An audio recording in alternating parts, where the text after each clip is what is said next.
All right, let's get this party started. Which scene do I want? This one.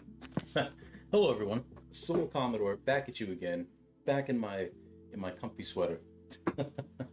uh, yeah, welcome back in. We're gonna do something once again a little bit different today. Rather than working on this, for those of you who do not know, um, also by the way, how's it going? Woo indeed. How's it going, Gage? For those of you who do not know, this Thursday, I was fortunate enough to be selected for an art fundraiser in which me and 21 other artists are given 2 hours to basically paint a painting. Um, you're in editing hell. You hate editing video. Oh no. Oh, I'm sorry to hear that. Uh, yeah, video editing can be very tedious. I totally get that. Totally get where you're coming from. Um, yeah, yeah, it can be rough. It can be very rough, especially when the edit's not going the way you want it to. That can make it even more rough. Um, yeah, my deepest sympathies. Um, yeah, I'm not really looking forward to editing the rest of the Anybody But Myself video. Um, as excited as I am for it, uh, yeah, video editing is just it can be rough. Um, but yeah, so fortunate enough to get selected for this fundraiser, in which me and 21 other artists have 2 hours to paint. Uh, Basically, we have to start and finish a painting in 2 hours. And the longest any side of this painting can be is 36 inches. So I decided, go big or go home. We're doing a 3 by 3 painting, 3 foot by 3 foot, 36 inch by 36 inch. Because again, go big or go home. Um, so yeah, that'll be a fun challenge. I know what it is that I'm gonna paint on it. Um, but you may be wondering, if this is what we're painting on, why does it already have canvas on it? Well, that's what today's video, what today's stream is going to be partly about. Um, because we got to get this prepped for Thursday. Um, and we're not going to get it completely prepped because, well, I'll get to that when we get to it. But um, first thing you got to do is take this canvas off. Now, this, as you can see, is just a black canvas, and you might be wondering, well, what was this? Well,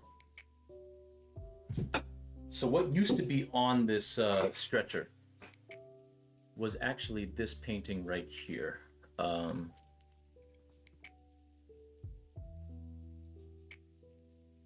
Sorry, I should have had this link ready. Of course, I should have had this link ready. But that's not how it works, you know. Pull to tomb. And we'll just pull up this painting here.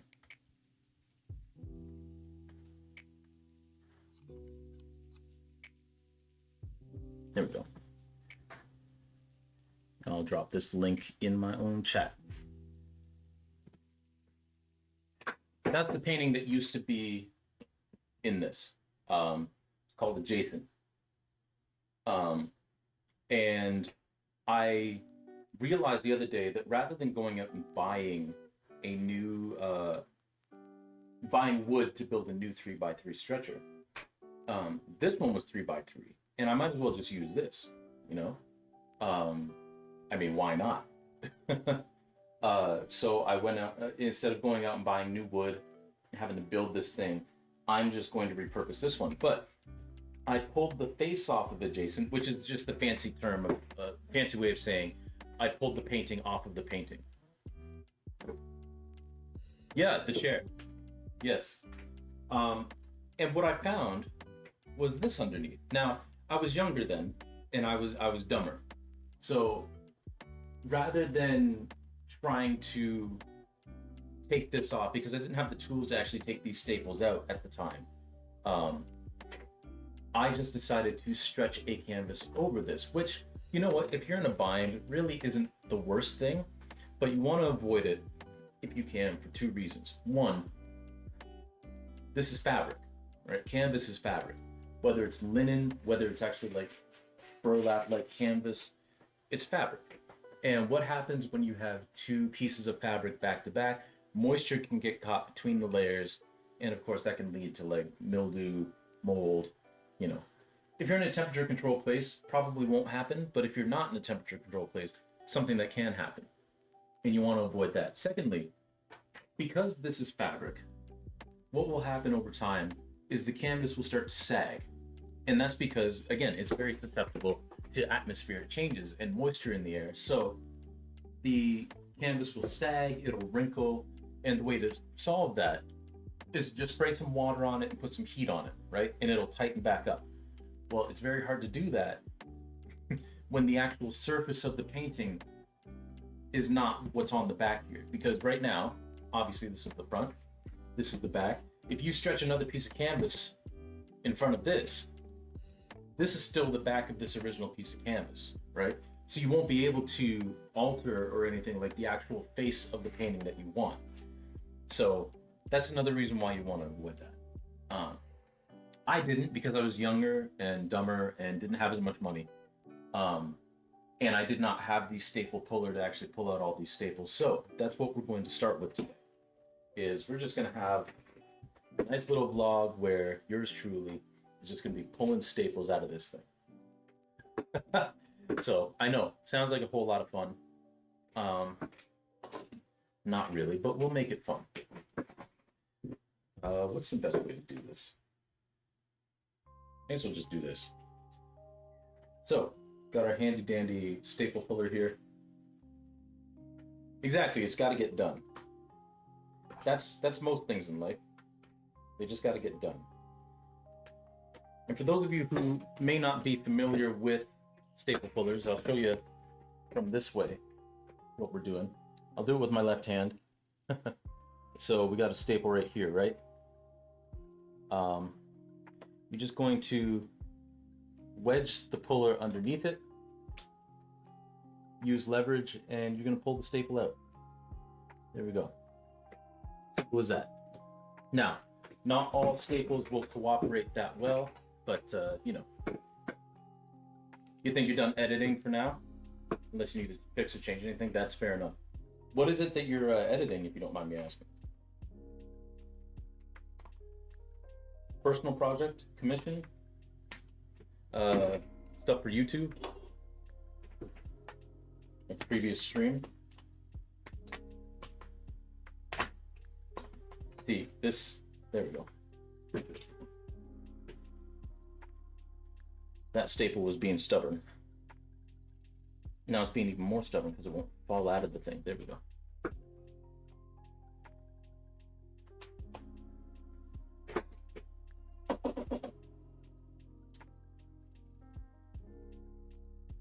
Come on.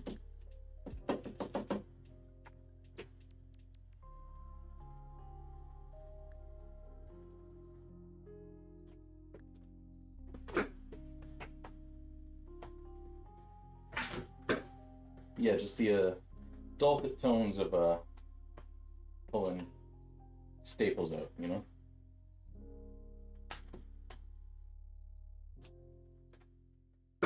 I don't know how dulcet they are, but I'm glad you're all here with me while we do this. And then once we get this done, we'll move on to the much more fun part, which is stretching the canvas. And the reason why this painting will not be all set to go just yet for Thursday is because I'm stretching this with raw canvas. And of course, you'll be able to see a visual representation of that. But for anybody who doesn't know, any canvas that you see like in a store or anything like that likely is a prepared canvas or a gessoed canvas. And basically what that is it's got a layer of gesso on it. And gesso is like a primer, basically. The thing about raw canvas is, again, because it's fabric, if you paint on pure fabric, basically you're gonna have to use a lot more paint because it's gonna seep into the fabric. Whereas gesso as a primer, um, it just sits on top of the gesso, and you don't have to use nearly as much paint. There are some artists who purely use raw canvas; they just like the medium better. I've seen plenty of artists who actually leave parts of their painting bare, like the face of the painting bare, and let the raw canvas come through. And I think that's a really cool technique. Um, but for the purposes of this, tomorrow after work, I'm gonna go pick up some gesso and actually gesso this raw canvas is gonna be on here because I only have 2 hours again on Thursday. I only have 2 hours to paint, and I can't be waiting for. I can't be doing the same part of the painting over and over and over again because the paint just keeps seeping into the canvas and doesn't look the way I want it. So.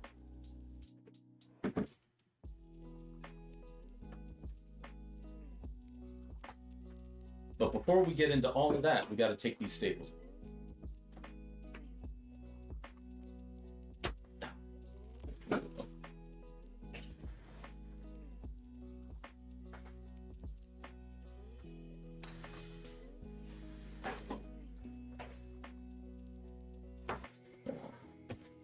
How was everybody's weekend this past weekend?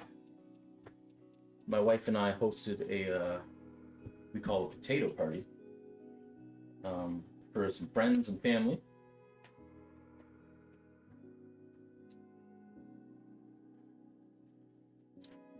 Yeah, it actually drives me nuts when people let the bare canvas show through too much. Looks amateurish to me.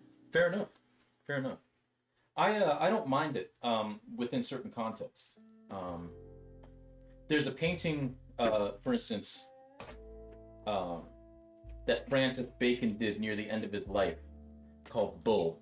Um, well, I think he just called it Bull or something like that. But it was just a painting of a bull.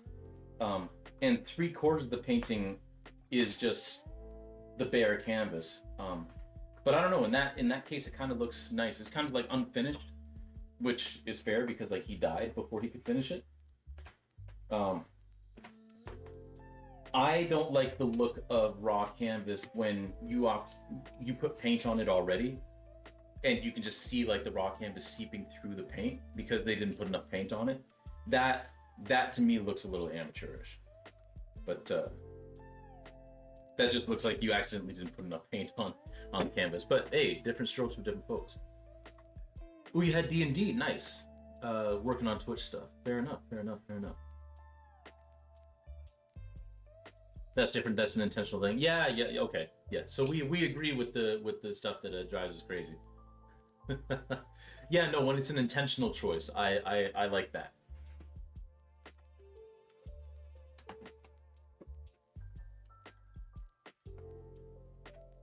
Because it's kind of like a peek behind the curtain. Like, hey, this is just a. Of course, you know it's a painting, but it's kind of like, you know, breaking the fourth wall a bit.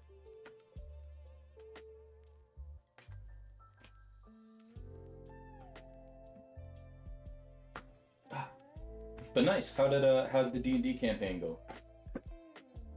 My wife and I, like I was saying, we hosted a potato party for some friends and family. Came over. Basically, the premise was every single dish had to involve potatoes somehow. Somehow, some way, every dish had to have potatoes in some way, shape, or form. So I made my mom's scalloped potatoes, and then my wife and I mean, she helped peel all the potatoes and everything, and then she prepared potatoes and kale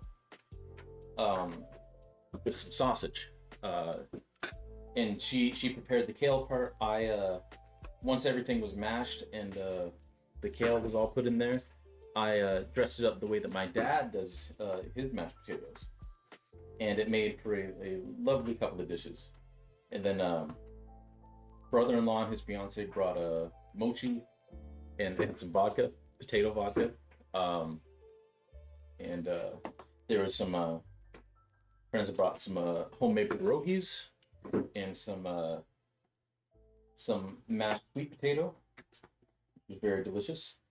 And then another friend made like basically like homemade fries, complete with the like a frying it in a pot on our stove top.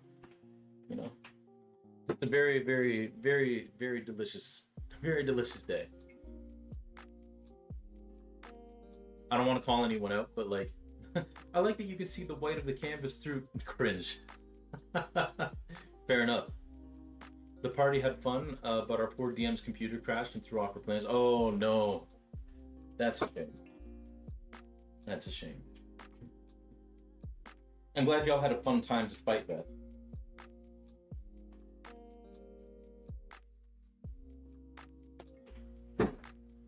This is gonna be one of those streams where I make a whole bunch of funny faces because I'm wrestling with these staples.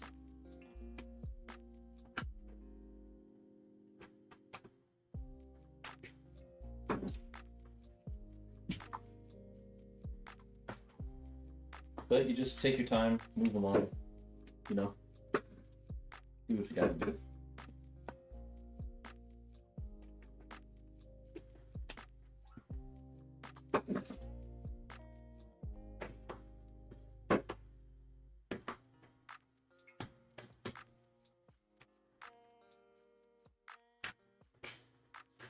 Ooh, this was two staples at once. Look at that.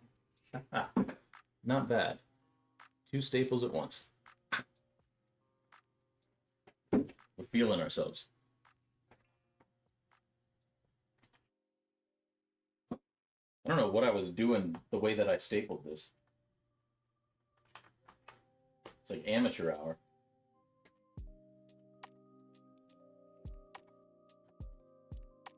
So do you guys do like D&D weekly, or is it like a bi-weekly thing? Or like once a month? I know it's different for everyone.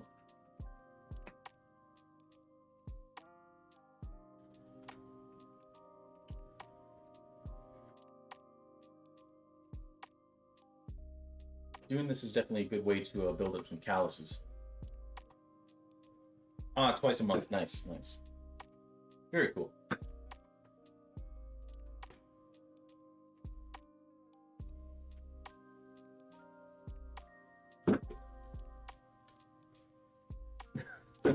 It's funny because I just said bi-weekly. I wish it was weekly, but that's a DM burnout, and our one player is super busy. Fair enough. That makes sense. Um, Speaking of bi-weekly, I remember back like this was years ago when I was working at a museum, and my boss wanted me to do bi-weekly reports. Um, no, what was it? Bi-monthly reports. It was bi-monthly reports. Um, Bi-monthly reports, and so I was doing that, and then I got reprimanded. Hey, no worries, no worries. I hope dinner's good. I hope preparing dinner is good.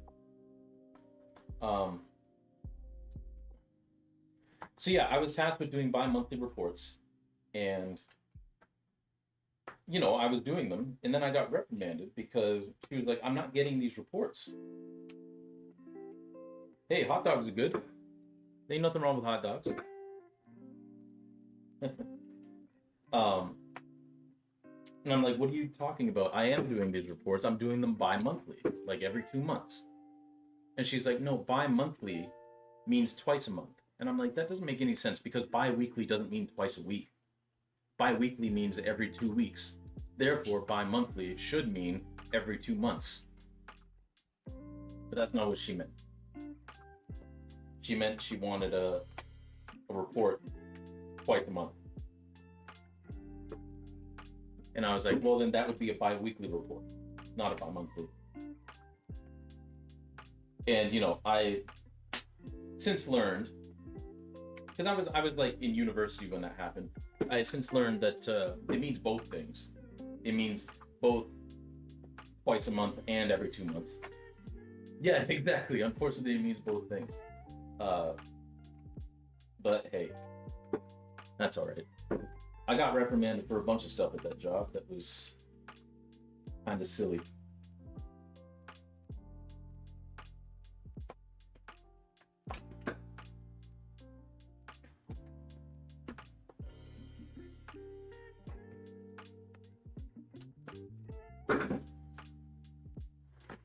and then on my birthday, the whole board quit. So I was my own boss for like 25 minutes. I remember I was helping my younger brother move when one of my cousins texted me that at the board meeting, the annual board meeting, like the entire board and my boss and her boss all quit. Walked into work on my birthday and I was my own boss. Again, for about 25 minutes, and then the new board member showed up.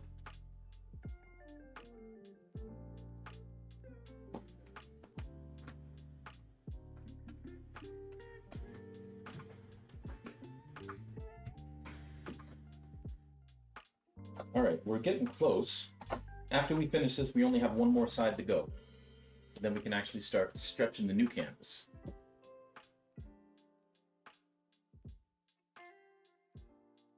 Hey, Calico Kitties, welcome on in.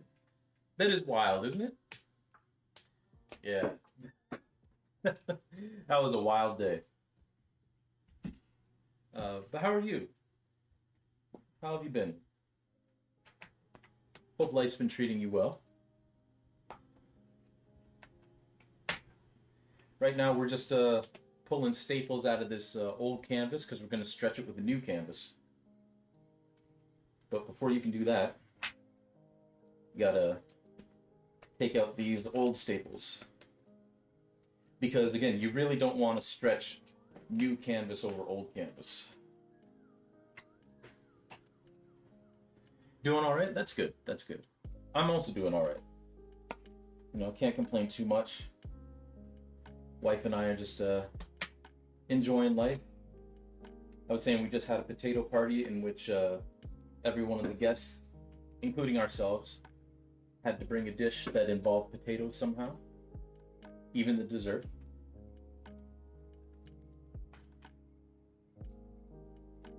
And then we played some code names, which was a lot of fun.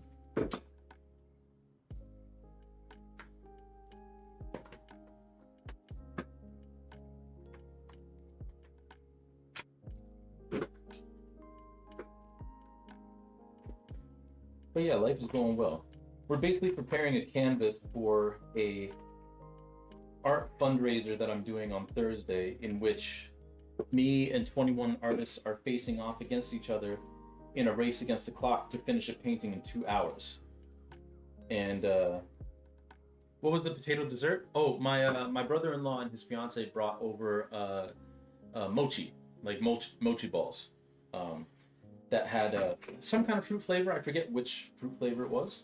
A couple other of our friends were gonna come and bring hash browns and then make ice cream sandwiches out of the hash browns, because I had that over the summer at the exhibition, which is like it's basically like a big fair during the summer every year here in Toronto, and I had hash brown ice cream sandwiches at the X. And I was like, these are delicious. So they were going to bring over some hash browns and some ice cream, but then they were just exhausted from work, so they ended up not doing that. But that's all right. Next time. The mochi balls were good.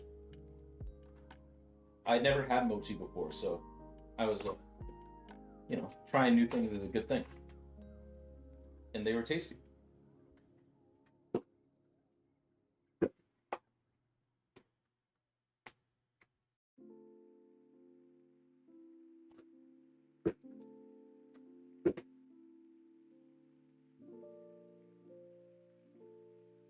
No hot dogs? They didn't give us the buns from our order? Oh no!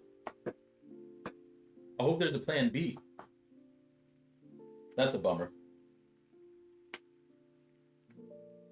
Hash brown ice cream sandwiches sounds really interesting. Yeah, it's like, because it's just vanilla ice cream, right?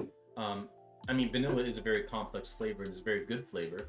One, as complex as it is, though, it's a nice neutral flavor, right? Nice and sweet and light. And then you pair that with like the salty crunchiness of hash browns. It's just a really nice little treat. Yeah. That stuff is good. Very, very good.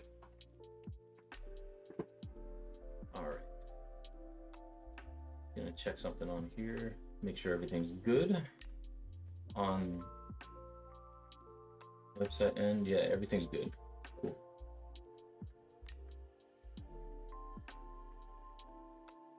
All right, on we go.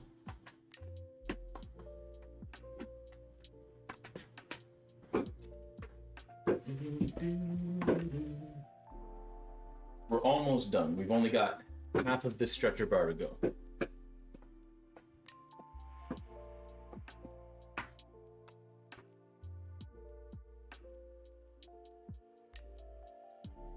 yeah, as I was saying before, we were taking this off because you don't really want to stretch a canvas over another canvas because moisture can get trapped between the two.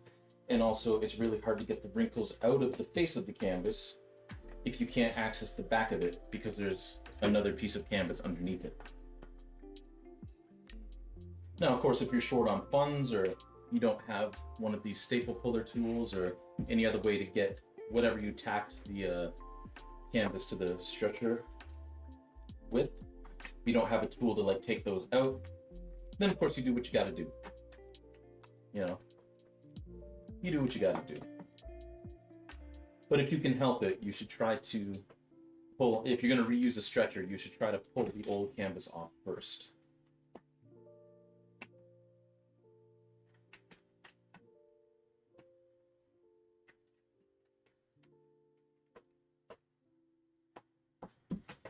Come to think of it, I don't know why I didn't use this, didn't actually use this canvas for anything. Okay, hopefully this is the last one. And we didn't forget one, which can be very annoying.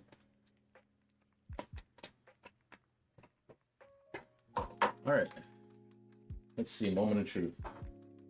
Did we get all of them? We did not.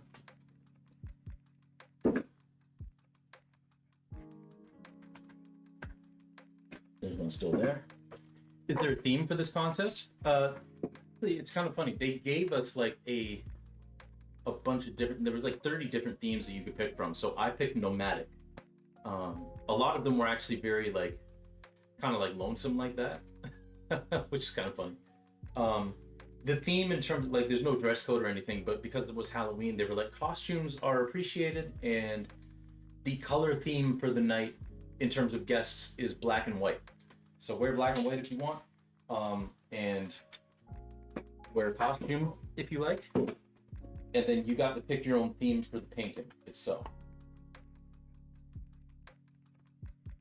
And I picked nomadic. So yeah, and then it's nice because if there's like people vote on your painting, and how did I miss so many on this side? People vote on your painting, and if you're in the top 3, you get to go on stage and kind of talk about your work a little bit and shamelessly promote yourself. Okay, is that all of it? Yeah. There we go. Boom.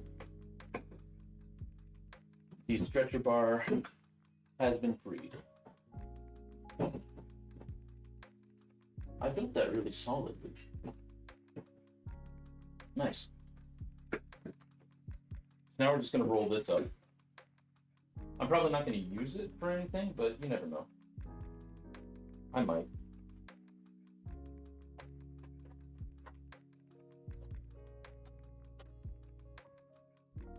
Probably eventually use it for something.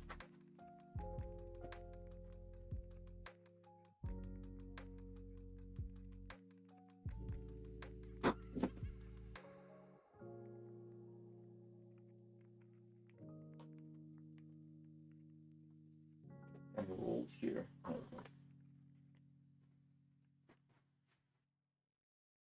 right, now we're just gonna take some tape, just tape around it.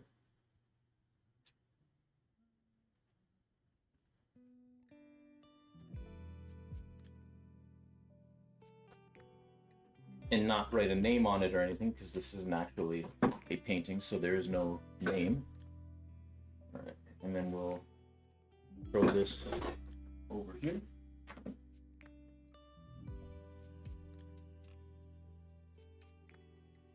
there. All right.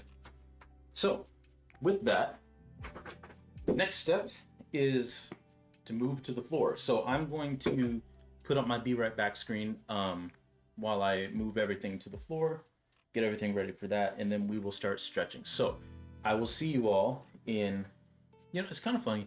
You don't really realize it until like you look at yourself pretty my left eye always closes more than my right one. I don't know why. But anyway, that's not really important. What is important is I'm gonna be gone for maybe a minute and a half, 2 minutes, just setting things up, and then we'll get to stretching this canvas. All right, so be right back, everybody. Oh, you as well, Calico? Nice. Yeah, I don't know why. Human bodies, right? They do weird stuff. All right, be right back, everyone.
All right, we're back.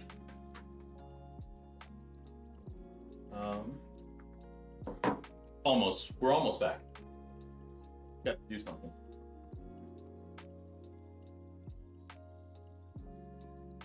Because this is a workout, I need to take off that sweater.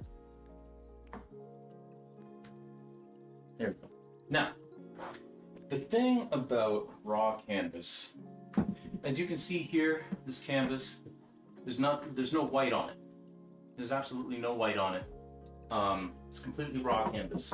The thing about raw canvas is because it's fabric, it is a fantastic attractor of hair and fuzzies and everything. So we're gonna have to fix that once we get this stretched. And by fix that, I mean basically we're gonna have to like clean off the canvas. But I won't have to do that today because that'll be a job for tomorrow once I get the gesso. But what I am gonna do is I'm going to put in headphones, lint roller it. The lint roller doesn't always work. It sometimes works, sometimes doesn't. But it's worth a shot. I'll probably do that, at least to start. I find like a microfiber cloth works better. I just don't know where mine is. But I am putting in, I should probably like, so that y'all can see me. Hello. I am putting in headphones because we are going to be using a staple gun and in closed quarters. That can be, pretty loud.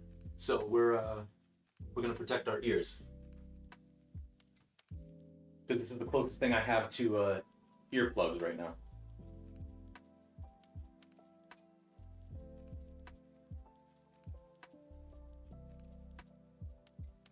Oh, you hate the way fabric feels? That's fair.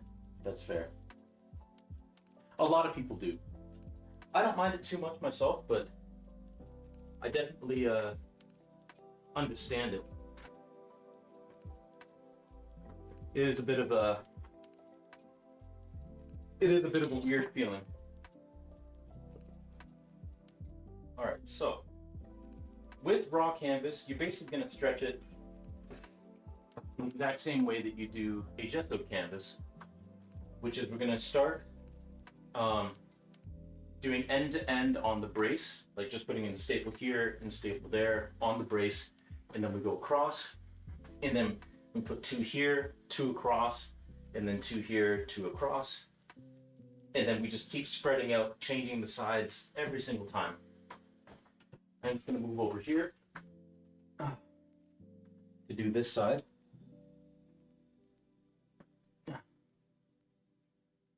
Hello, everyone. And you want to pull as tightly as you can while trying not to wrinkle the canvas. But you want to pull as tightly as you can. Oh, of course I'm out of staples already. We got one staple in. All right.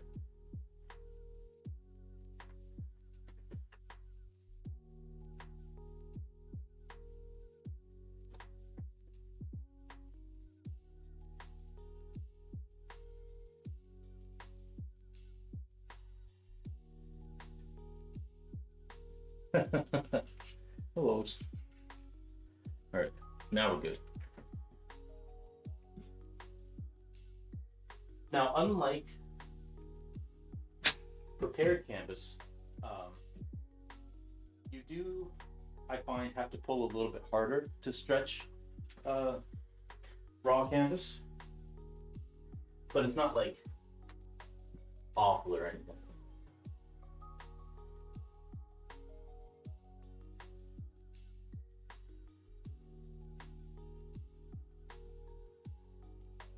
We're just going to flip this around.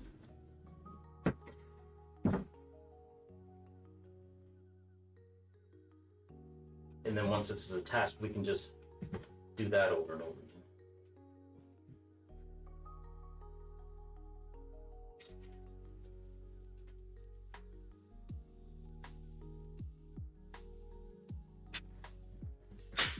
again. Okay. Now we flip back over to first side we did. You can also use this. It's basically you can pull the canvas. I don't like using these that much actually, personally. I've never really been a fan of it. Plus, I usually like stretch. It does work much better if you're on a table trying to stretch canvas, but I'm usually on the floor, so we're just going to use good old-fashioned elbow grease.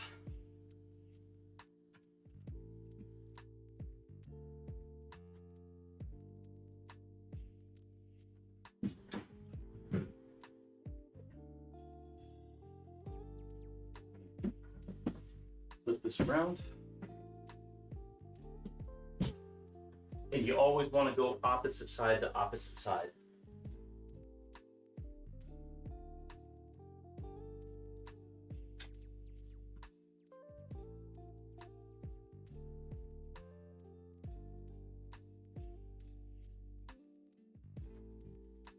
Go this side.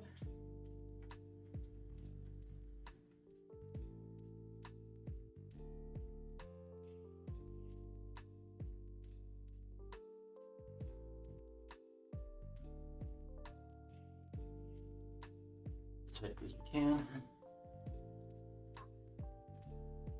This is a workout. I'm glad I didn't do legs yesterday.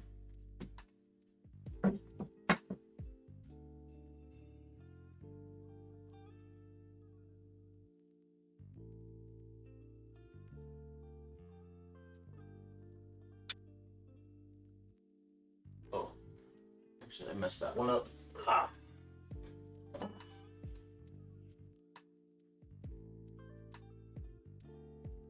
So we're just going to pull this staple out and try it again.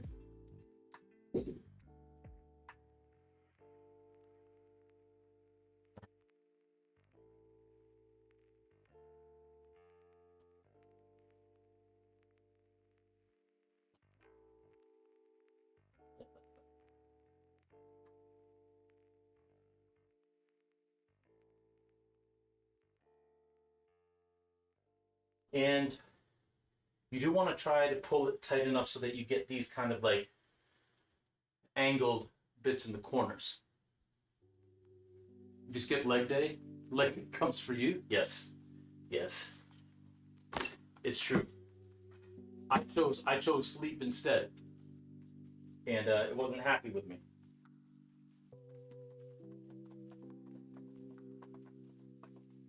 Um,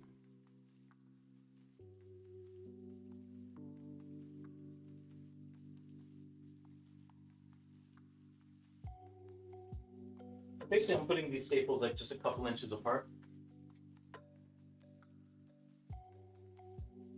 That's the general rule of thumb, but you can space them however you like. Now it's interesting, we're not getting the cross thing here. I don't know why, but that's okay. I'll worry about that later.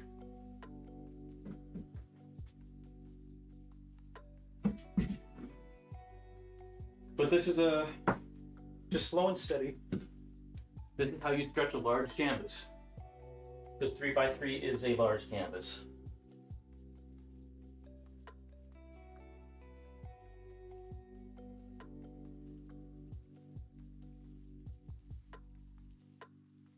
And if anybody ever tries to tell you any different, just send them to old TJ.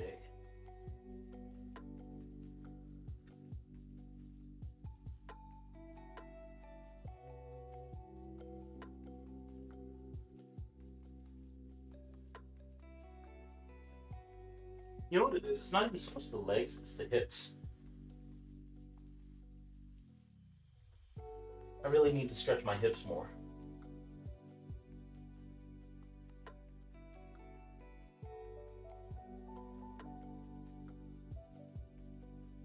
But I don't. Because I'm dumb.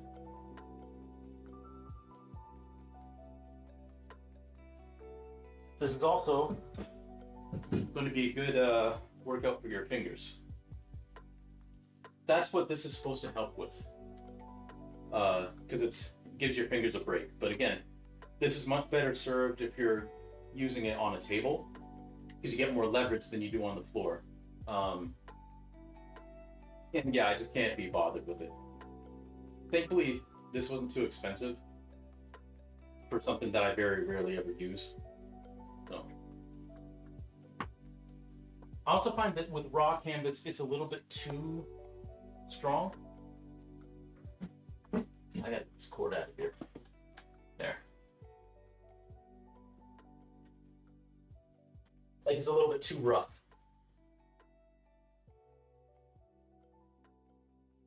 You almost feel like you're gonna tear through the canvas.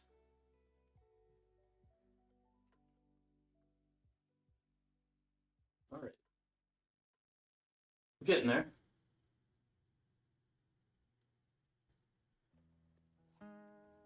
Take ballet. Yeah. Yeah. Ugh.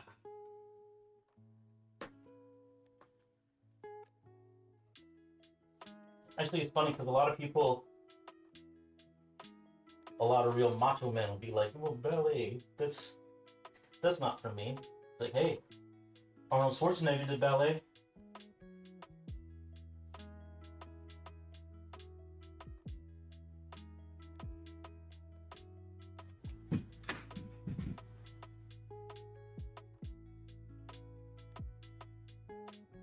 Yeah.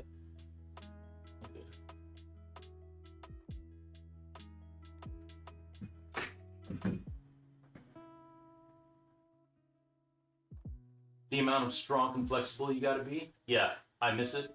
It's also great for spatial awareness, for sure. You know, that's a thing that a lot of people need these days, is spatial awareness. For that reason alone, everybody should take ballet, or any kind of dance, really. Learn how to move your body in space and stop getting in my way.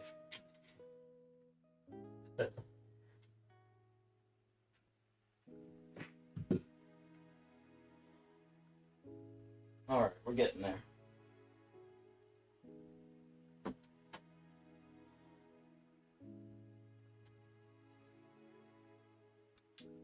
actually stretching pretty beautifully, I must say.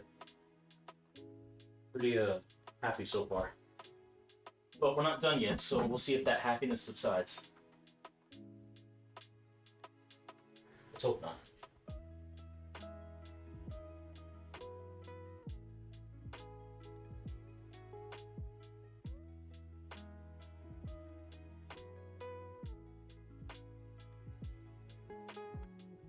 Also, a reminder for this kind of stuff: go at your own pace, because again, it is a workout. It is physically demanding.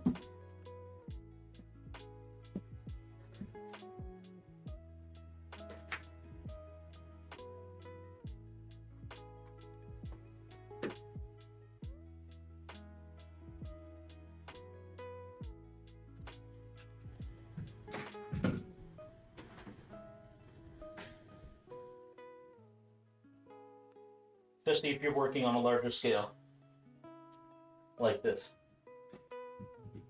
Oh, speaking of, I gotta get up and stretch my legs. Whew. All right. We're almost done because we're getting towards the corners. So we're getting there. I feel like this is like the third or fourth stream I've done stretching in canvas.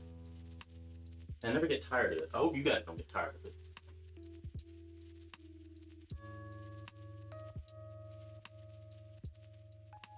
Dumb thing you were working on? Oh, let me check it out. Oh.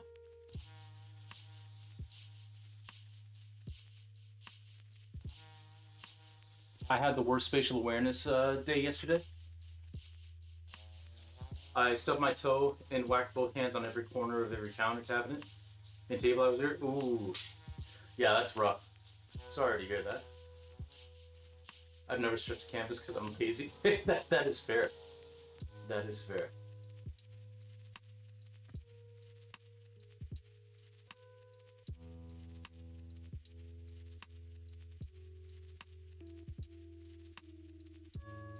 Oh, it's the movie. Why did you open over there?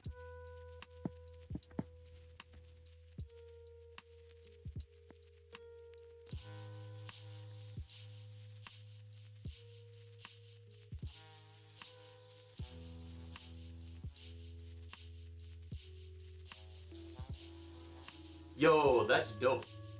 That is dope. That's really, really cool. When I switch over to what we're doing next after we finish this, I will show that if you don't mind. I'm just gonna have a better setup to do that than I do currently. Once we switch. But that's really, really dope. Well done. Very well done, Gage.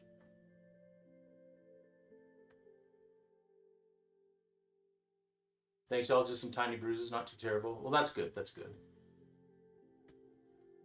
Tomorrow's the start, and you still got a lot to do. Fair enough. Fair enough.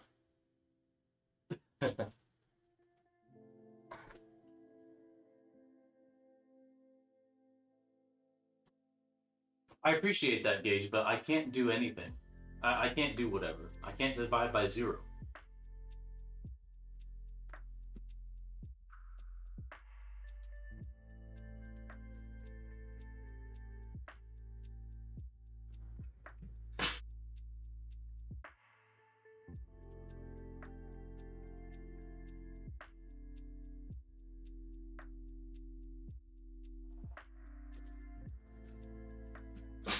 Look, I don't want to toot my own horn or anything, but this is actually stretching beautifully. You can if you want to crash some calculate. It's true. True. Well, Calico, I hope that those bruises heal up very, very soon.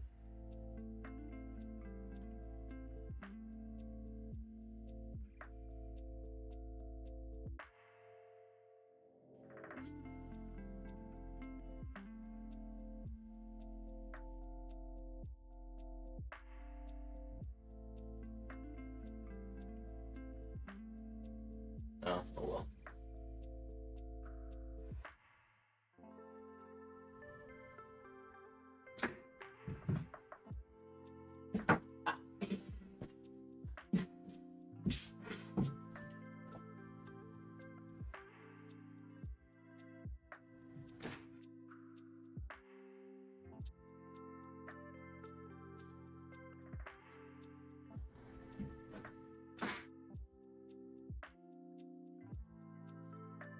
Okay.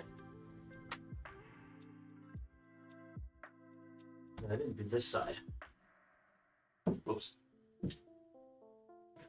That's okay. Mistakes were made, but it's not the end of the world.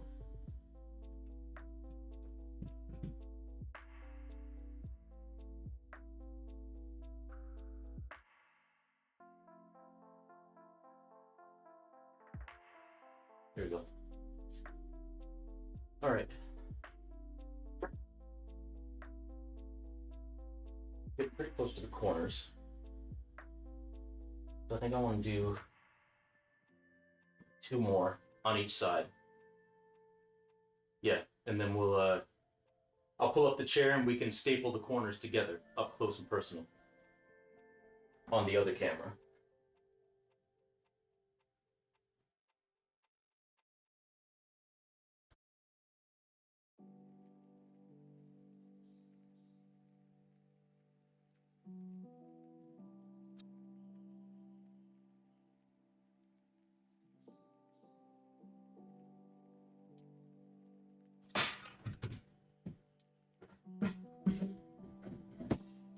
Also, if you want to stretch a canvas, you have downstairs neighbors and you're doing it on the floor, best bet is to put a rug down or something like that so it dulls some of the sound, you know.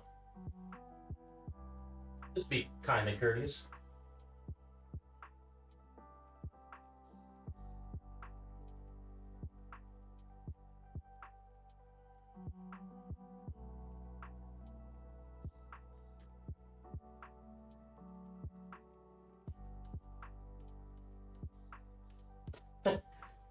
Although they're probably like, what the hell is TJ doing up there?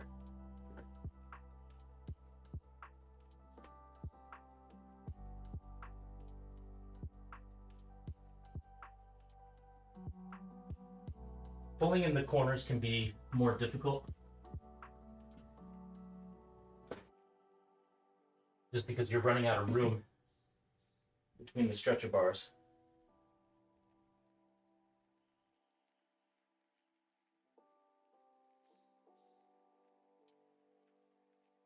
I guess I didn't start in the center, and that's why. That's good.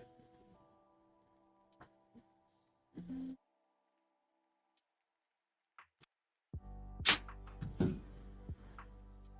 want to throw one more in there. I think so.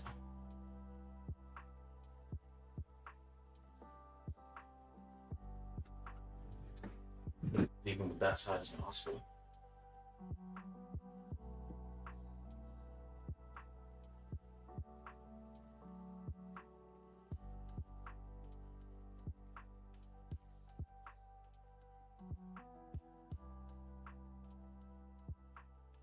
That only needs one more staple, but this side needs 2.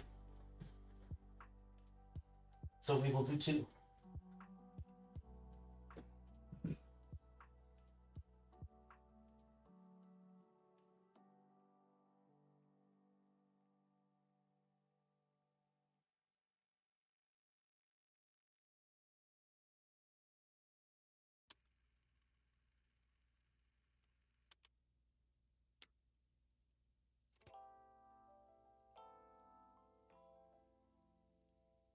Okay.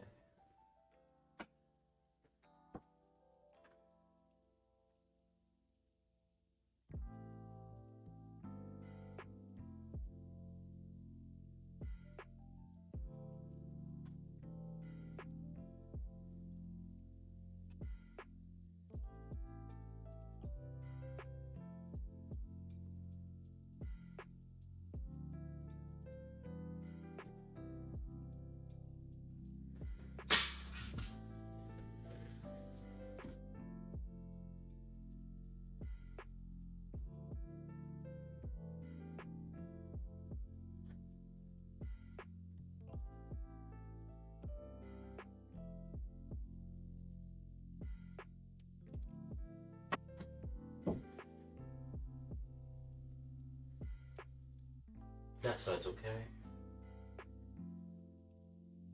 I think that side's okay. All right.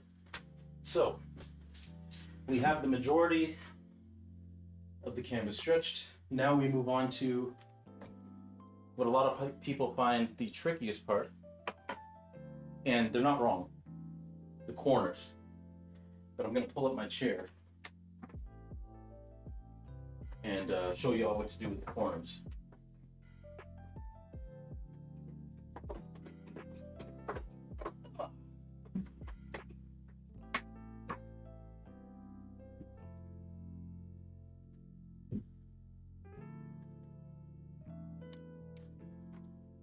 All right, there we go. All right. So like I said, the corners can be fairly tricky in terms of figuring out what to do. It's the best way to show this, probably like this.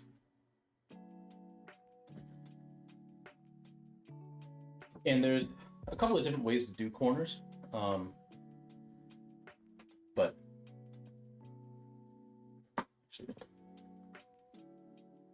have less of a focus on me. There we go.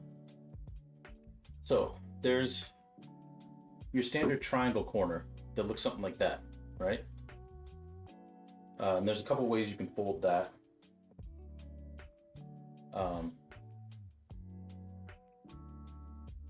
It does take some getting used to, but you can do it like that. I've kind of moved away from triangle corners with that triangle cutting across because they can be fairly inconsistent. What I like doing is just doing a simple fold like that. So basically, from here, you just fold down, right? You take this excess fabric, you kind of pull it down this way, you kind of angle the back like that, and then you just pull across and back, like so. And you get that nice, crisp edge. Hospital corners, yeah. Yeah.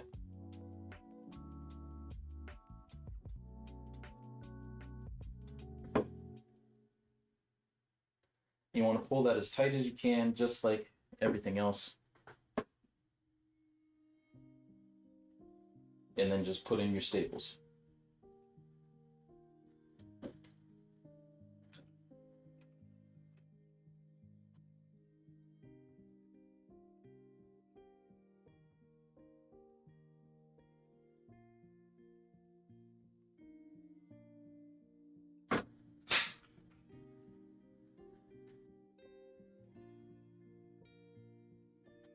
Just like that.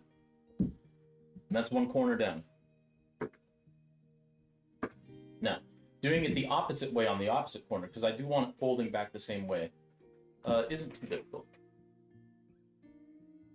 Again, you just kind of pull the excess material down this way, pull this back like that. I'm not showing that very well. You take this excess, pull it down the side of the canvas, take this excess, fold it back like so, and then take the excess on the side and pull it back with it. Just like so. And try to do away with any sort of wrinkling that's on the side by just pulling it super tight. Don't pull my Ethernet cord out.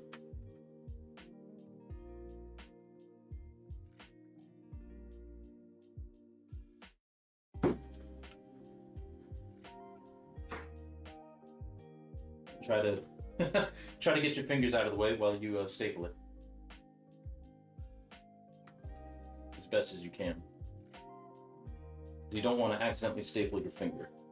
That's less than ideal. Thankfully, in all my years of doing art, I have never once done that. Thank God.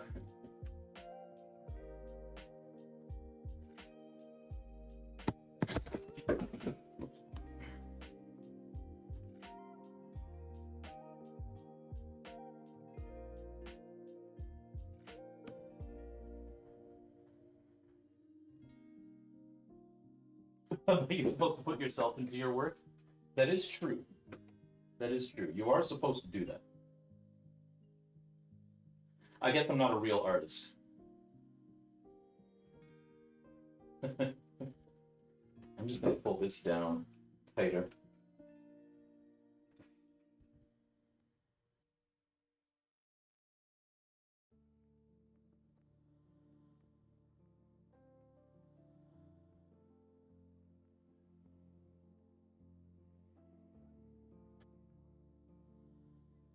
Also remember, above all else,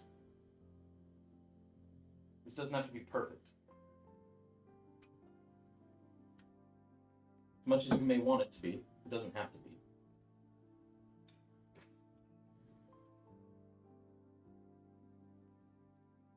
Oh, Boots here? Nice, nice, nice. Good. Thanks for the tutorial. I'll be heading to sleep now. It was good to see both of you. Hey, thank you, Calico. Thank you for coming on in. It was wonderful to see you too. And I hope you had a wonderful, wonderful sleep. Thank you for dropping in, because I know it's late where you are, so I really do appreciate it. Always a pleasure to see you. I'm just going to save this bit of excess here. There we go. All right. Now we just have the other corners to do. And then we'll be done.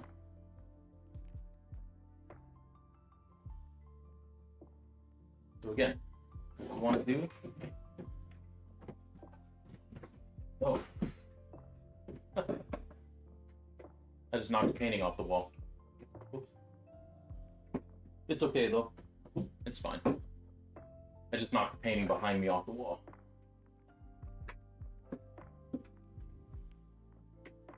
Unfortunately, the pin went somewhere, and I hope I don't step on it.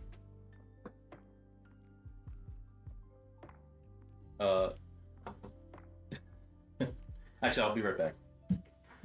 Because my wife just texted to make sure I was okay, but I can't use my phone right now, so I'm just gonna let her know. I'll be right back.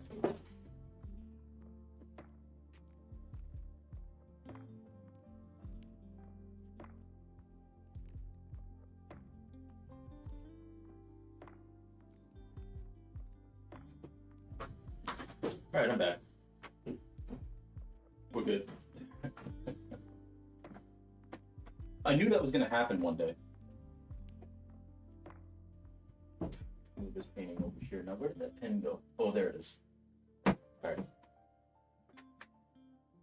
We're good. We'll just leave that there. Now, like I was saying, the corners. Ugh. Oh, I can take these headphones out. No, actually, I can't. We're not done stapling yet. Earbuds are great. Great earplugs if you don't have actual earplugs. You want to take this excess material. You want to pull down. You want to kind of like fold it. Pull down the side of the canvas, like so. Just pull down here, like that. You take the rest of this excess back here, you fold it back like that. And then you just pull, oh wait, I took too much here. There we go. Then you just kind of fold it. It's giving me enough, there we go. It's finicky, it takes some practice, it takes some doing. Like anything, it just takes doing it over and over and over again. That's all. Sometimes they'll be a little finicky and they won't cooperate like this one isn't. But that's okay. What would inanimate objects be if not uncooperative, you know?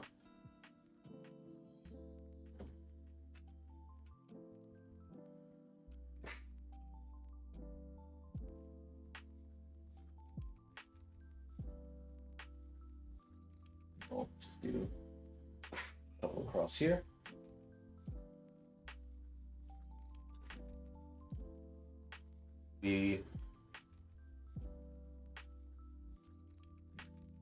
We don't need to bunch too much of that up. Not like the other side. Yep. That's 3 corners done. And now our final corner. That's it. Pull down the side. Pull back here. Or you can pull down at an angle too. And then just pull back. Like so. Now here, there actually is a little bit too much material that's loose. So I'm just gonna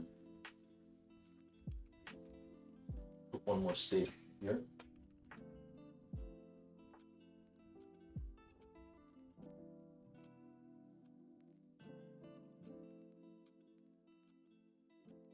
There we go.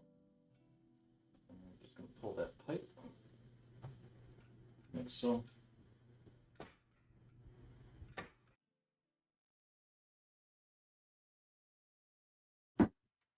And then anchored up here.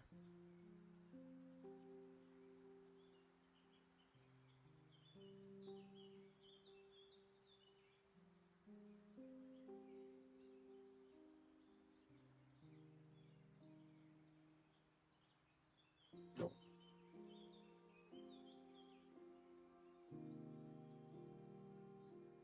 Yeah, there is a little excess material. You'll always have a couple of sides that have more material than you want. That's okay. Just staple it like that. Make sure that it's anchored.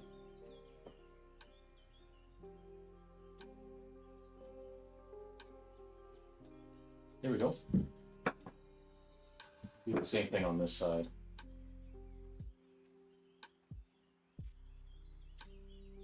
The reason for that largely is because I cut too much excess material. Like I made it much larger than it. Like I cut a lot more excess material than I needed to actually make this canvas. But that happens.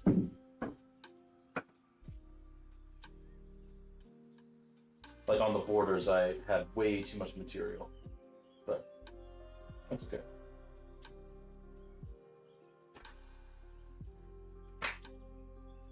Too much material on the back of a canvas never killed nobody.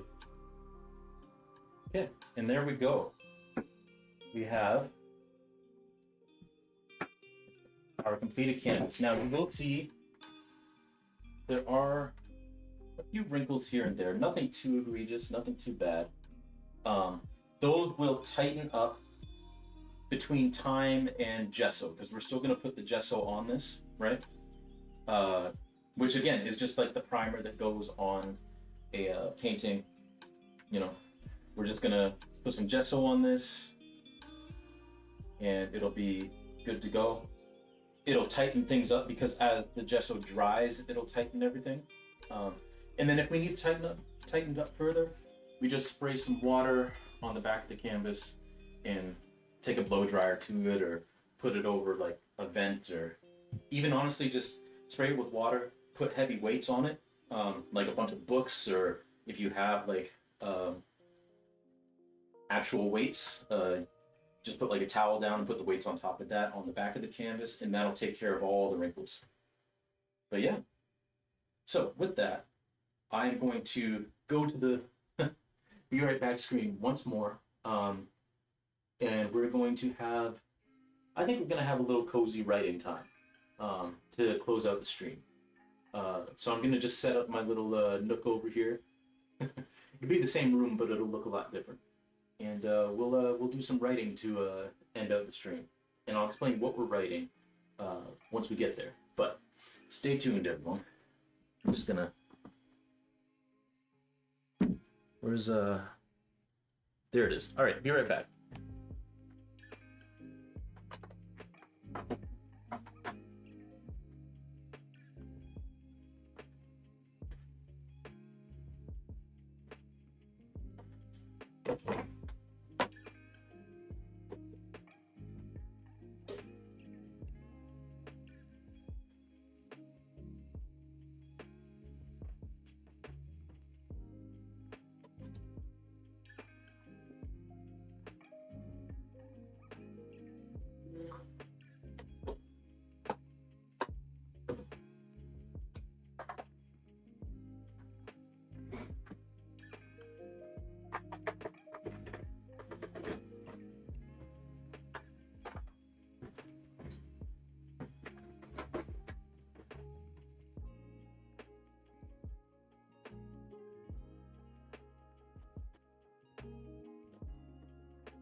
All right, we are back.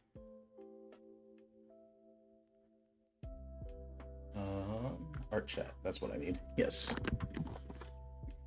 All right, so we worked a little on this last week. I'm currently in the process of writing a little a little pet project in which I am ranking each of the, well, not each of the Commodore's songs, my favorite band, but 115 of their songs. The 115 of their songs that I'm interested in actually reviewing. And then on top of that, doing their albums, ranking their albums, and just rating a little bit about what I like about each of them, you know. So we're just gonna end. We're just gonna close out stream doing some of that, you know, because why not? I do have my headphones here. Like I said, I'm gonna plug these in because I like to listen to the songs while I'm writing stuff about them. But before we do that, I do have to show this this animation that Gage was working on.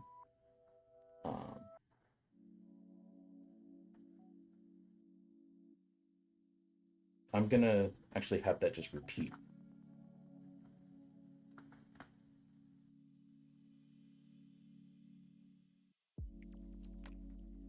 And then we're gonna bring it over here. And hopefully it shows up. Of course it doesn't show up. Let's see. Capture.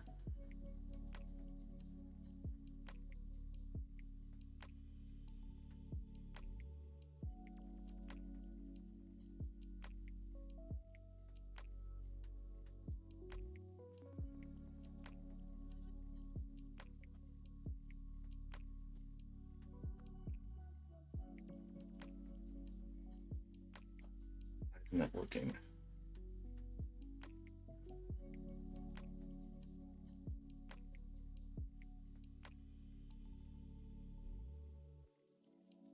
Nope, that's not what I want either. Come on now.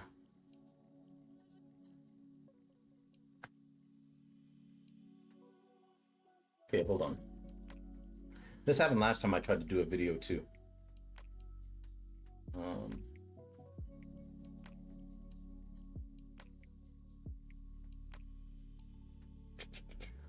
Let's try.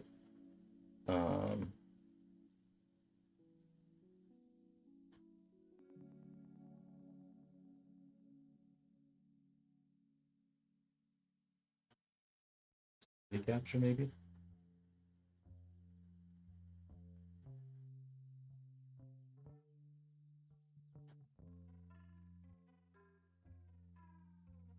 There we go. Look at that animation. That's great stuff. That is great stuff. I know you're eating right now, Gage, but fantastic work. That looks so good. Great stuff. Halloween subathon. Very fun. All right, let's get rid of our display capture. Here we go.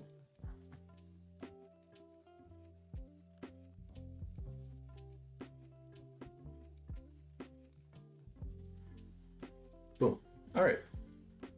So yeah, we'll just end stream here for the next like 15 minutes or so. Just doing some writing. You know, I probably won't add a new entry because, like I said, it's 115 songs.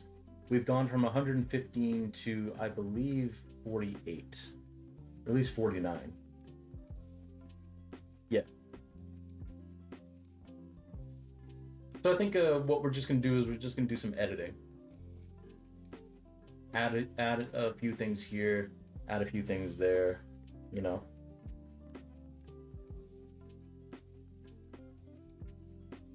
Like, oh no, we'll start there. Because I feel like I could flesh out oh no a little bit more than I have. Remember what I said about why you want to try me sounding like sounding the most like a Lionel Richie solo track. Scratch that, it's this hands down. Yes.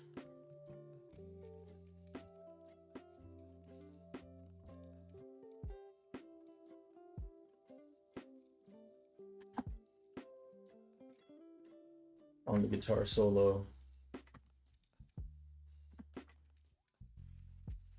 it sounds a whole lot like a sliding guitar.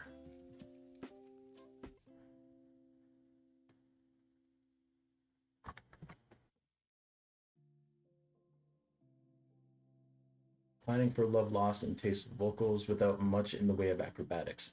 It sounds like classic Richie output to me. It even ends with an ascending piano run that you'd find in any respectable pop ballad.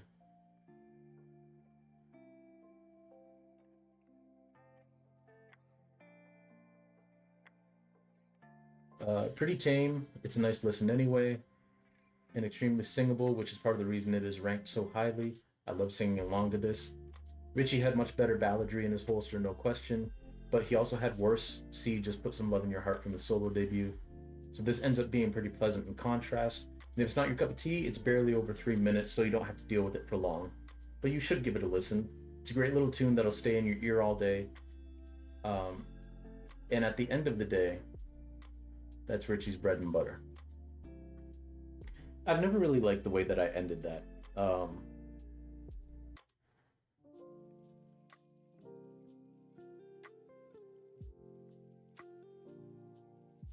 At the end of the day,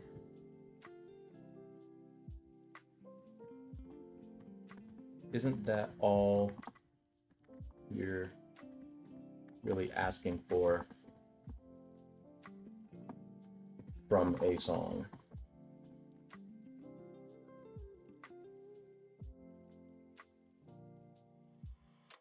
Yeah, there we go.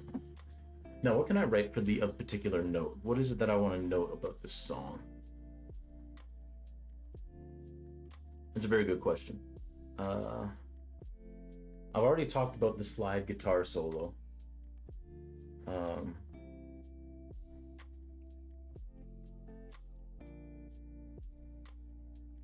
Maybe this is one of those cases where I could talk about the subject matter, because it is a really interesting subject matter.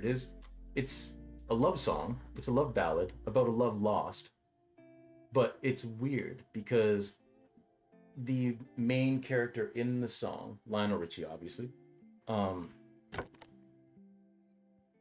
he's singing about how basically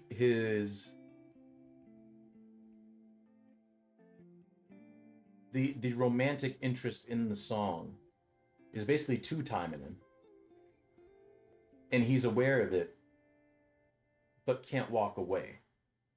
I don't know, is there something there to talk about?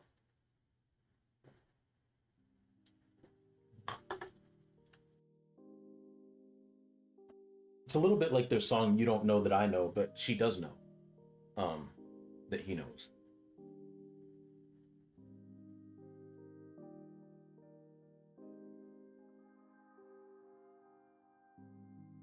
Actually, no. Actually, it isn't.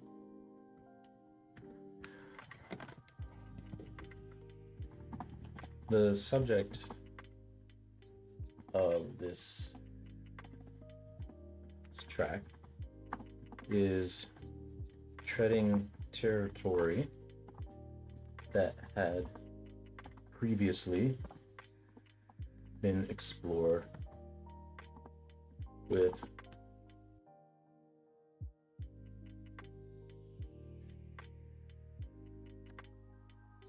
You Don't Know That I Know.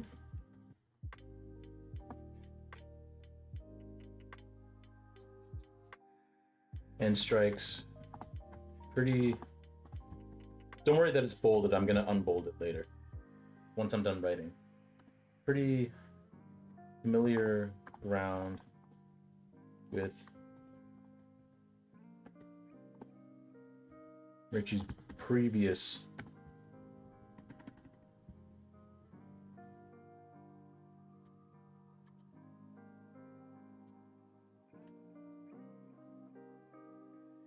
compositions, easy, sail on, and still. It seems that as much as you pair Lionel Richie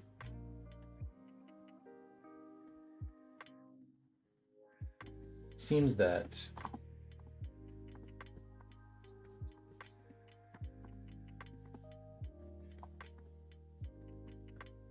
as much as one mind links Lionel's ballads with, what am I trying to say here?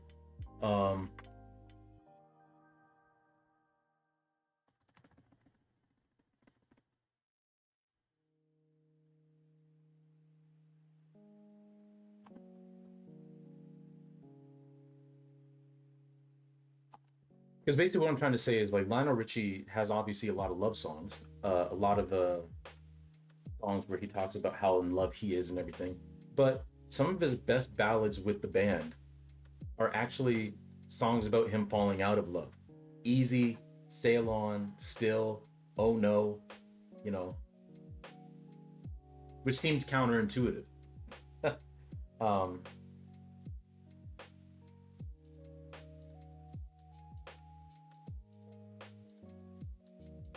that a lot of Richie's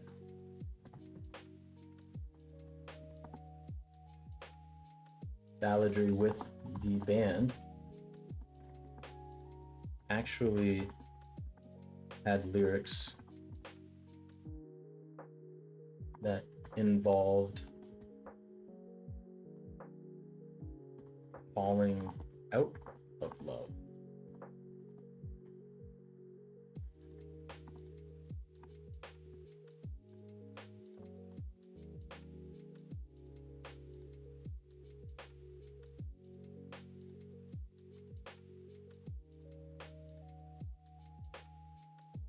Seems counterintuitive given how we view Richie's solo career.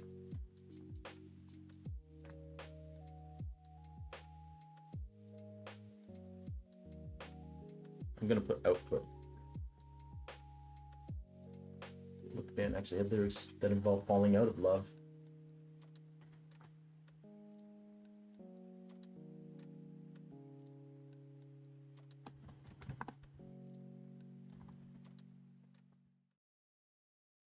This and the songs I just mentioned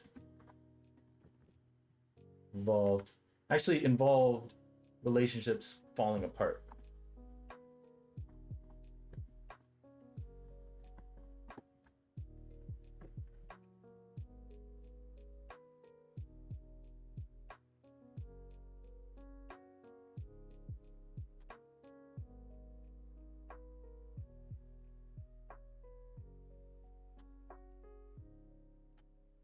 It seems kind of intuitive given how we view Richie's solo career as chock full of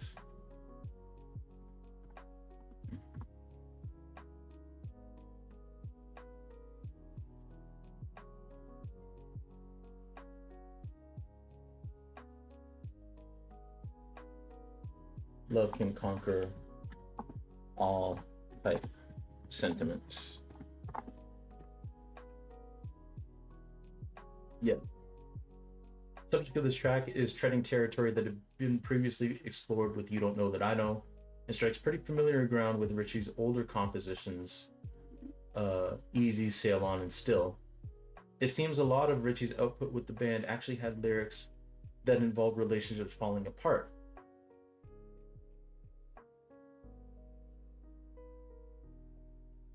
So let me take this part out.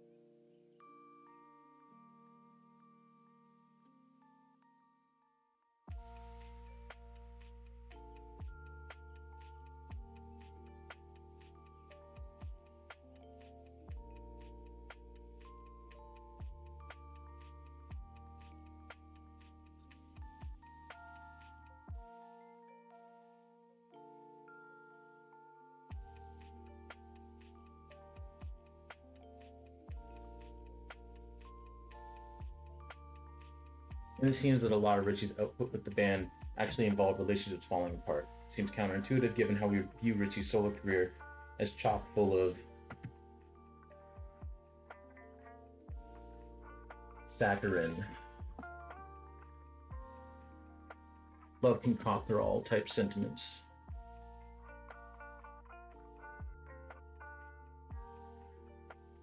Yeah. Yeah, I think that's pretty good.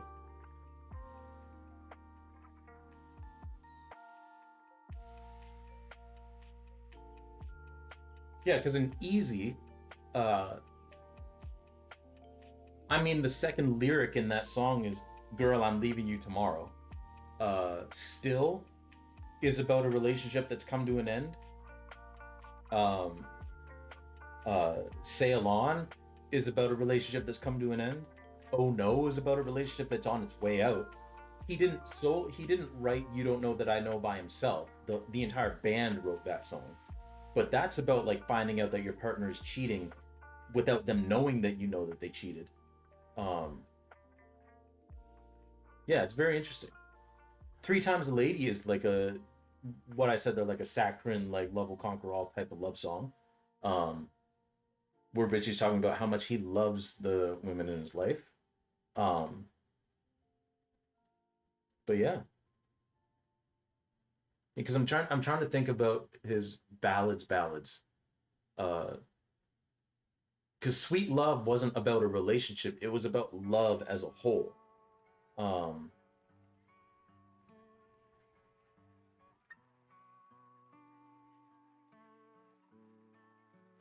but there's a song on that album that Sweet Love is on called Time, and that's about a relationship falling apart. There's a line in that song that goes, "All this fussing and fighting just won't make it, baby." Um, on Caught in the Act, they didn't really. Now that I think about it, they didn't really have any like love songs on that album. Not really. No, just You Don't Know That I Know. Oh, they have Better Never Than Forever, which is kind of a ballad. It's slower paced, but that's about like why would we get married when the world is so messed up, you know? Um, that's really funny. Hot on the Tracks had Hot on the Tracks had Just to Be Close to You, which is a straight up love song. Um,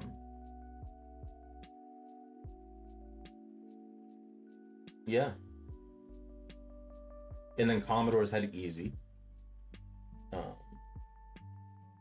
Heaven Knows is kind of a ballad, and that's kind of a song that's about being in love.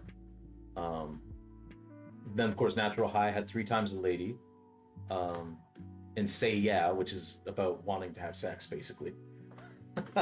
And then Midnight Magic had Still, Wonderland, and Sail On. Wonderland's like a Hey Baby Come With Me.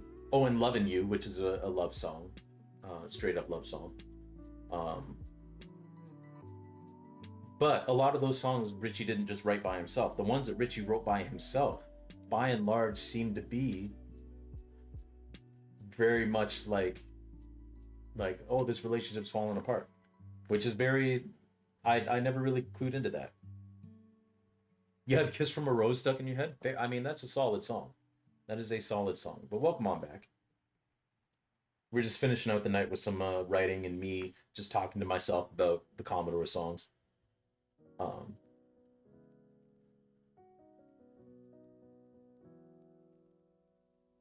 I'm pretty happy with Oh No now.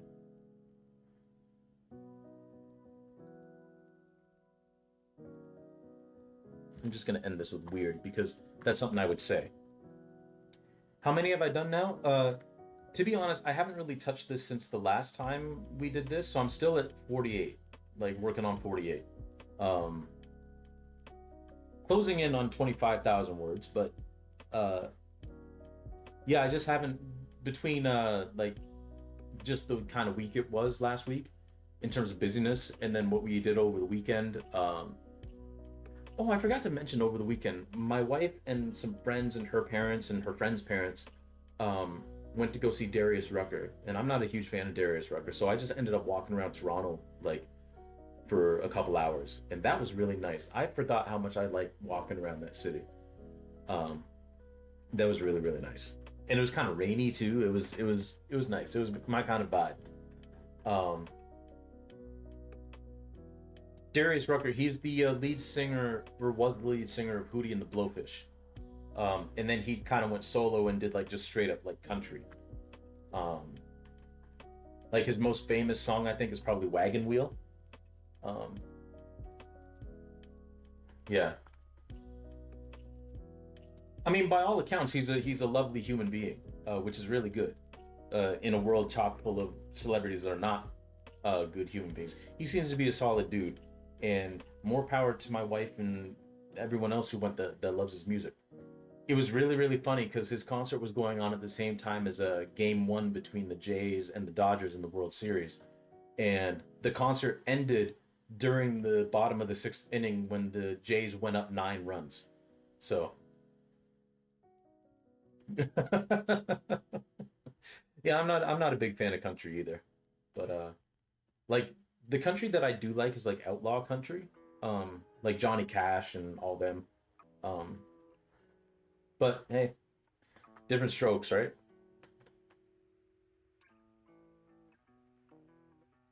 There should be a space there, unless there was one. Oh no, there wasn't. Why didn't I put a space there? That's weird.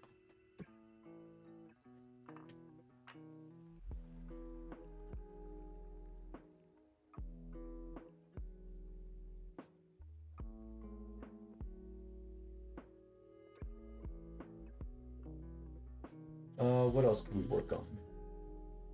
I had to figure out more to say about "Say Yeah," but not today. I like old Patsy Cline and like songs about murder in general. So there's a few country songs in that bucket. Mm-hmm. Fair, fair. One of my wife's favorite songs is "Goodbye Earl" by the Dixie Chicks, which Earl ends up dead, rightfully so. The night the lights went out in Georgia could be a movie by itself. Yeah, it could be. It really could be. um, Speaking of movies, one of my favorite country songs is "Tennessee Stud" by um, Johnny Cash. Uh, and the reason for that is because the first time I ever heard it was watching Jackie Brown, the movie Jackie Brown. Um, and Samuel L. Jackson's character is watching Pam Grier's character, Jackie Brown, the titular Jackie Brown. He's like stalking her because he's worried that he's going to testify against, she's going to testify against him in court. Um, and while he's watching her, Tennessee Stud's playing. Didn't the Dixie Chicks change their band name? Probably. I think they're just the Chicks now, but I I I I don't really pay attention to them all that much. But man, they got raked over the coals for their thoughts about the war in Iraq and how they weren't for it. Whew. And what do you know? Turns out they were right. Um, just like the previous track, they increased the tempo and thought. Do I want to talk about Slippery When We Went Live? I don't know. Just always thought it was weird that they had a racist band name and no one said shit. Yeah, yeah, that's true.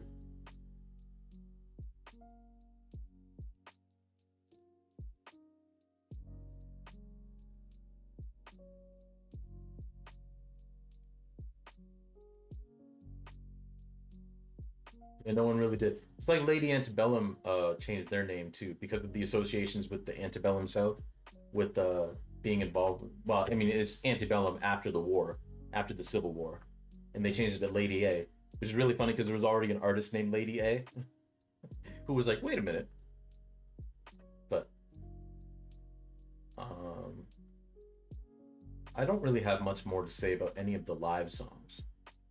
Um,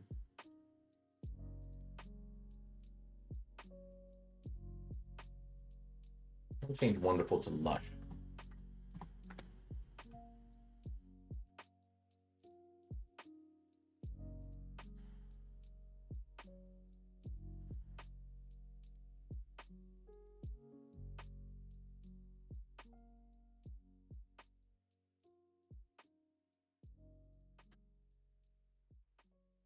What can I write in a particular note for Brick House that I haven't already said?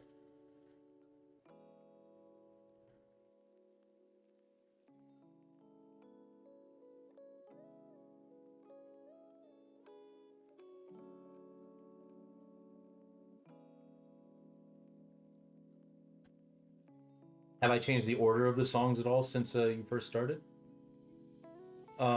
Actually, no, no.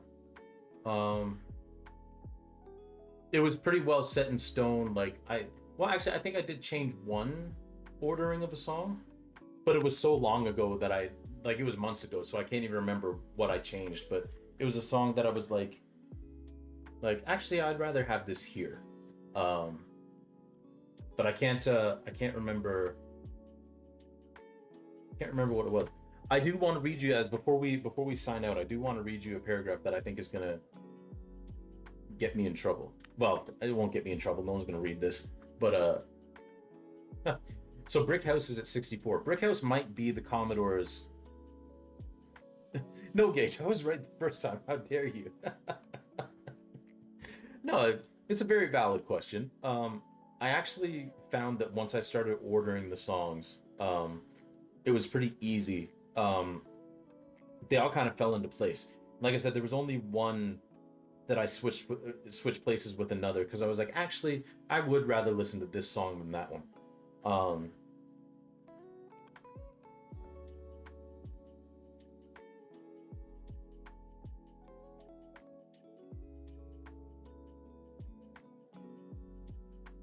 I'm sorry, I'm just texting my wife back.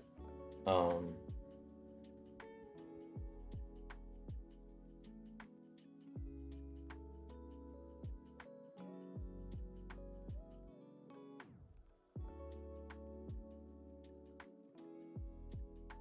there we go.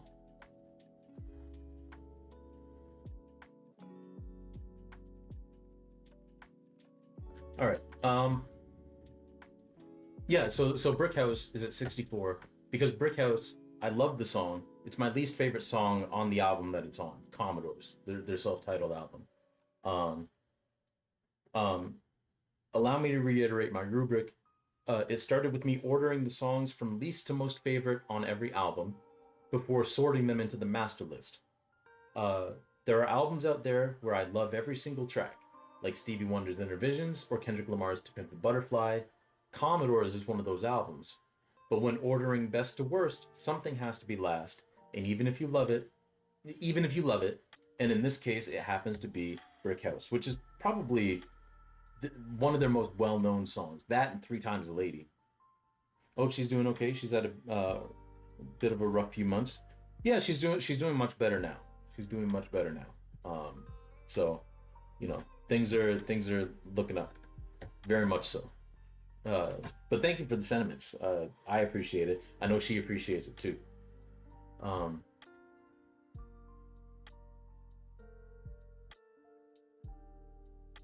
uh, I just think that it's the weakest track on the album.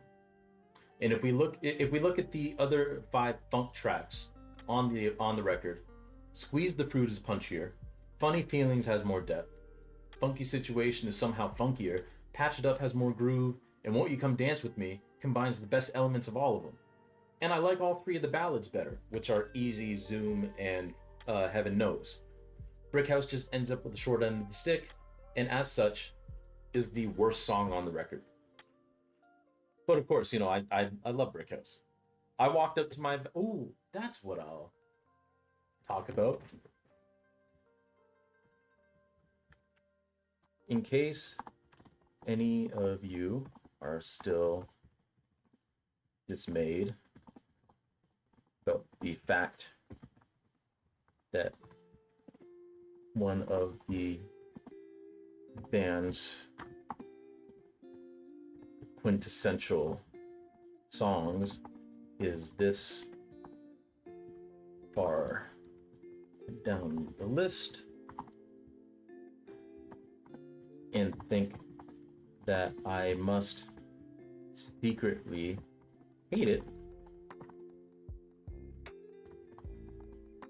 Never fear. I actually used this song to glad to hear she seems like such a lovely person, and I figure she must be to be with you. Well, thank you on both counts. She's a lovely person. She's my favorite person. She's one of the few people, me being an introvert, I'm not a shy person per se. Well, I'm kind of shy sometimes, but I'm not socially awkward anymore. But like any introvert, my social battery drains when I'm amongst other people. Even if I'm having a grand old time, eventually it's like, all right, I need to go recharge by myself, and I'm able to recharge with her. Um, if it's just us two, I'm able to recharge. She doesn't drain my battery, you know, which is just that's all you could ask for. And then she's so much more than that as well, you know. Uh, I love my wife. I wish Chance the Rapper didn't get so much flack about his album that he put out about loving his wife. I mean, it wasn't a very good album, but people were clowning him for like making an album about how much he loves his wife. I mean, well, yeah, I love my wife too. I mean, it wasn't again, it wasn't a good album. The Big Day was not a good album musically, sonically, lyrically. Not a good album. But I don't mind the hey, I love my wife and I'm gonna put how I feel to music. Um,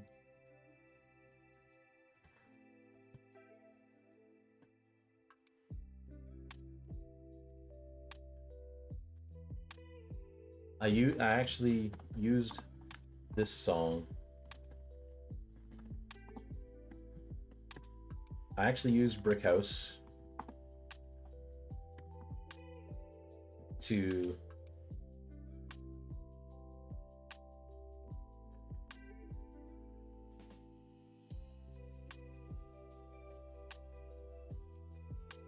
actually no. I actually convinced my high school teachers to play Brick House. I should spell convinced right. Brick House as I walked up to give my valedictorian speech, and then had them play it again as I walked off. So there. I do love this song. It's part of a core memory of mine.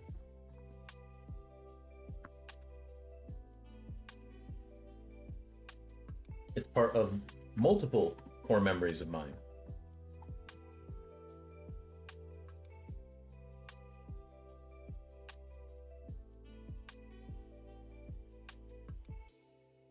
There we go. Smarty pants, nerd. Honestly, the only reason I was valedictorian, and it's like I am very fortunate in that I've had enough good things happen in my life that I don't have to look at high school as the best time of my life, right? It was a fine time. I've had much better times in my life. Uh, you know, but in high school, I do pride myself on the fact that I was friends with the popular kids in that I got along with them, you know. Um, and I was also friends with the unpopular kids. I was probably better friends with the unpopular kids, be honest. Um, and as such, when valedictorian voting came down, it was between me and another student, and we tied. And then when they did a revote for the two of us, um, I ended up winning because all of the unpopular kids had no idea who the other kid was because he never talked to them. But I did, so that made me feel good. You know that because I mean, I didn't care whether you were popular or unpopular. I was gonna treat you like a person. You know, I was gonna be friendly. I was gonna be nice. You know, until you until you prove that like I shouldn't be nice to you, that I shouldn't have respect for you, and that honestly only happened with one student, and it was for reasons that I'm not even gonna get on here because it's far in the past. Um, but you know, it was like no, I'm gonna treat you like my peers because you are, you know, and that was the only reason I was valedictorian because I talked to the unpopular kids, so that made me feel good. Anyway, I think that's gonna do it for today. Um, I did a lot more talking than writing this time around, but hey, we got some paragraphs in. We got that word count up a bit. So with that, my school was very clicky. If you tried that there, you would have been bullied. Very 90s high school TV show nonsense. Ah, that's a shame. That's a shame. Dang, that is too bad. Um, yeah, that's a real shame. That shouldn't be like that. Um, I think we'll rate out to Geb's art because they're on currently. Yeah, working on commissions and co-working. Nice, nice, nice. So I think we'll go say hi to Gebs. Hey, thank you for streaming, and thank you for sharing your video with it. I did show it. I think you might have been eating, but I did show it to everyone. I love it. I love it. So good. He's doing Halloween stuff at night too. Nice, nice, nice. Let me get this raid together.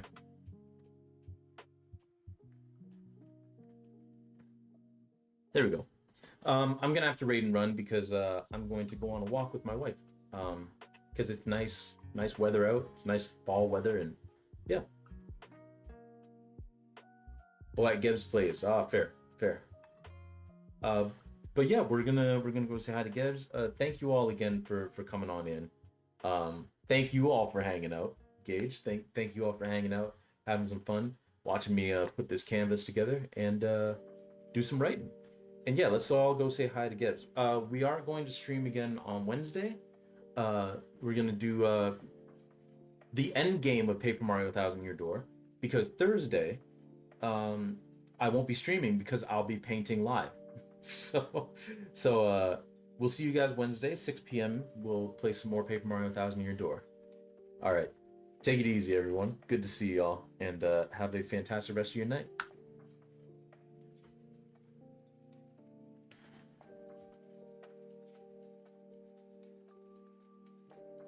I will definitely let you know how that goes. I'll definitely let you know how it goes, Gage. Definitely. It's good to be back. All right. Bye, everybody.